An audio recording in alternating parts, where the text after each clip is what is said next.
വാർത്തകളും നോട്ടിഫിക്കേഷനും ലഭിക്കാൻ ഉടൻ തന്നെ സബ്സ്ക്രൈബ് ചെയ്യുക. തൊട്ടപ്പുറത്തുള്ള ബെൽ ഐക്കണിൽ ക്ലിക്ക് ചെയ്തുകൊണ്ട് ഓൾ എന്നുള്ള ഓപ്ഷൻ തിരഞ്ഞെടുക്കും. ഹലാലാണ് ഇപ്പോഴത്തെ പ്രധാനപ്പെട്ട ചർച്ചാ വിഷയം. സമൂഹ മാധ്യമങ്ങൾക്കുള്ളിലും പുറത്തുമായി ഹലാലുമായി ബന്ധപ്പെട്ടുകൊണ്ട് നിരവധി വാദപ്രതിവാദങ്ങൾ നടക്കുന്നുമുണ്ട്. എന്നാൽ ഈ വിഷയത്തിൽ സംഘപരിവാർ ഹലാലിന്റെ പേരിൽ ഒരുപാട് വിദ്വേഷ പ്രചരണങ്ങളും വ്യാജ പ്രചരണങ്ങളും നടത്തുന്നുണ്ട്. ഈ ഒരു വേളയിൽ ഒരു ഡോക്ടർ ഹലാലിനെ പറ്റി പറഞ്ഞ ഒരു പ്രതികരണമാണ് ഞങ്ങൾ നിങ്ങൾക്ക് മുന്നിൽ കാണിക്കാൻ പോകുന്നത്. തമിഴ്നാട്ടിലെ പ്രസിദ്ധനായ ഡോക്ടർ നവീൻ ബാലാജിയുടേതാണ് ഈ പ്രതികരണം. നവീൻ ബാലാജി എന്ന് പറയുമ്പോൾ തമിഴ്നാട്ടിൽ വ്യാപകമായുള്ള ഹെർബോ കെയർ മെഡിക്കലിന്റെ സ്ഥാപകനാണ് അദ്ദേഹം. കൂടാതെ ഈ മേഖലയിൽ വളരെയധികം പരിജ്ഞാനമുള്ള ഒരു വ്യക്തി കൂടിയാണ് ഡോക്ടർ നവീൻ ബാലാജി എന്നുള്ളത്. അദ്ദേഹം ഈ ഹലാൽ വിഷയത്തിൽ എന്താണ് പ്രതികരിച്ചത് എന്നുള്ളത് നമുക്കൊന്ന് കണ്ടു നോക്കാം. அது சாப்பிடக்கூடிய முறைகள்ல எப்படி சாப்பிடணும் அதை மட்டும் பார்க்க இப்போ ஹலால் உணவு மட்டும்தான் நீங்கள் சாப்பிட வேண்டும். அசைவமா இருந்துச்சுன்னா இதுல மத பாகுபாடு தயவு செய்து வேண்டாம். நான் முஸ்லீம், நான் கிறிஸ்டின், நான் ஹிந்து அதெல்லாம் கிடையாது. ஹலால் தான். அப்ப ஹலால்னா ஏன் நான் ஹலால் சாப்பிட சொல்றேன் அப்படின்னா, நாம ஒரு உயிரை நாம உணவுக்காக வெட்டும் பொழுது அது வழியில துடிக்கும் இல்லையா? துடிக்குமா இல்லையா? துடிக்கும் பொழுது அந்த அதிர்வுகள், அந்த வழியில துடிக்கக்கூடிய அதிர்வுகள் அந்த தசைகள்ல எல்லாமே பரவிடும்.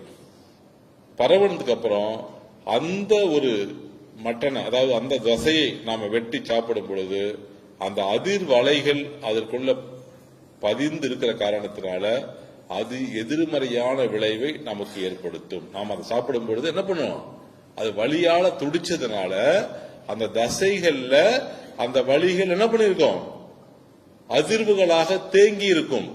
அப்போ ஹலால்ல எப்படி அதை நம்ம உணவு அதை வெட்டுறாங்க அப்படின்னா, என்ன திருக்குறான் சொல்லுது அப்படின்னா, வழி தெரியாம அது உணவுக்காக நம்ம வெட்டப்படணும். அந்த விலங்கு வழி தெரியாமல் வெட்டப்பட வேண்டும். வழி தெரியக்கூடாது அப்படின்னா மூச்சு குழாயும் உணவு குழாயும் சேரக்கூடிய இடத்தில் என்ன பண்ணுவாங்க அப்படின்னா, ரொம்ப கூரா ஒரு கத்தி, ரொம்ப ஷார்ப், முன்ன கத்தில இருக்காது, ரொம்ப ஷார்ப் கத்தி எடுத்து டக்குன்னு ஒரு கட் பண்ணி விட்டுருவாங்க. அவ்வளவுதான். அல்லாவுடைய பேரை சொல்லி பிஸ்மில்லா டக்குன்னு என்ன பண்ணுவாங்க, கட் பண்ணி விட்டுருவாங்க. கட் பண்ண உடனே மேக்சிமம் 5 செகண்ட், எவ்வளவு நேரம், 5 செகண்டுக்குள்ள அந்த வலிகள் அடங்கிடும். நேரடியாக மூளைக்கு போகக்கூடிய அந்த வலிகள் தெரியாமல் அது உயிர் இழக்க நேரிடும். உடனே என்ன பண்ணுவாங்கன்னா அந்த ரத்தம் எல்லாம் வெளியில போக ஆரம்பிக்கும். அந்த 5 செகண்ட்ல அந்த வலி தெரிஞ்சால் கூட அந்த 5 செகண்ட்ல வலி எங்க ரத்தத்தால தான் இருக்கும், தசைக்கு போகாது. நாம என்ன பண்றோம், வெட்டும் பொழுது அந்த முதுகு தண்டுவடத்தையும் சேர்த்து வெட்டுவாங்க. கவனிச்சிருப்பீங்க, முதுகு தண்டுவடத்தை என்ன பண்ணுவாங்கன்னா, கோயில்ல என்ன பண்ணுவோம், வெட்டுவோமா இல்லையா? அப்ப அந்த முதுகு தண்டுவடத்துல வெட்டும் பொழுது நரம்பு மண்டலம் பாதித்து இதயத்துல போய் என்ன பண்ண, ரத்தம் போய் தேங்கிடும். அது முழுக்க முழுக்க அந்த தசை பகுதி முழுவதுமே நமக்கு எதிர்மறையான விளைவை ஏற்படுத்தும். ஆனா இந்த முறையில ஹலால் முறையில் வெட்டும் பொழுது முதுகு தண்டுவடம் பாதிக்காது, ரத்தம் முழுமையாக வெளியேறும். இருக்கக்கூடிய அந்த 5% 5 செகண்ட் வெளியிட்டு பத்தியா, அது கூட ரத்தம் வழியா வெளியே வந்துடும்.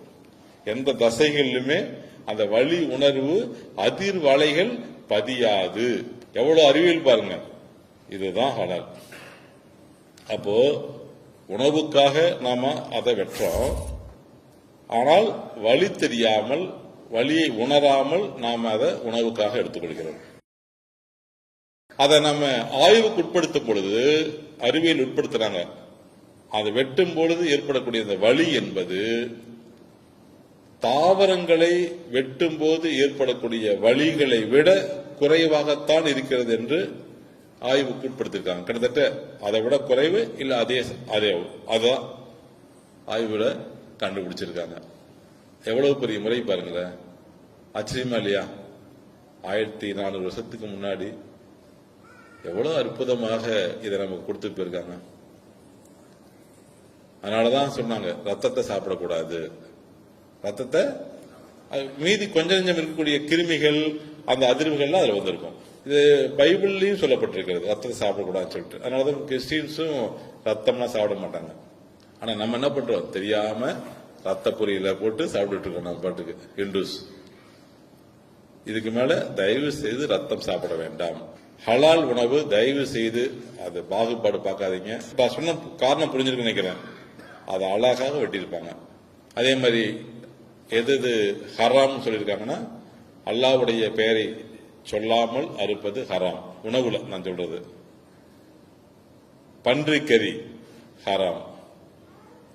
சிங்கம், புலி, அதாவது பல்லு நீண்டு இருக்கு இல்லையா, இன்னொரு விலங்க கொன்னு சாப்பிடுது இல்ல பன்றி, அதாவது சிங்கம், சிறுத்தை, புலி இதெல்லாமே இன்னொரு விலங்கை கொன்னு சாப்பிடுது. அந்த உணவு சாப்பிடக்கூடாது நம்ம, அது ஹராம்.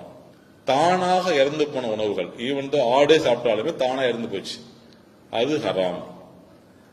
மாடு முட்டி, அதாவது கொம்புகளால் தாக்கப்பட்டு இறந்த உணவு, அது ஹராம்.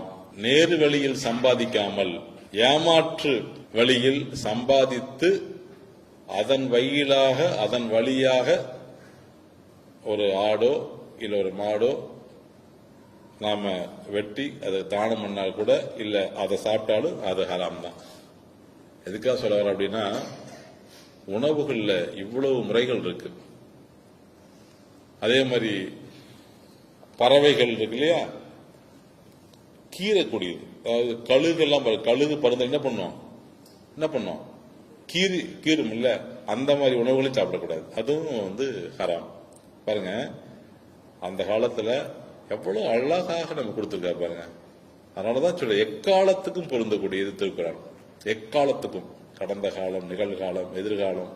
தயவு செய்து இதை ஃபாலோ பண்ணுங்க. ஹலால், நீங்க மட்டன் சாப்பிடறதா இருந்தா சாப்பிடுங்க, நல்லா சாப்பிடுங்க, தைரியமா சாப்பிடுங்க, தினமும் சாப்பிடுங்க, ஒன்றாகாது. ஆனால் அது ஹலால் உணவாக இருக்கட்டும்.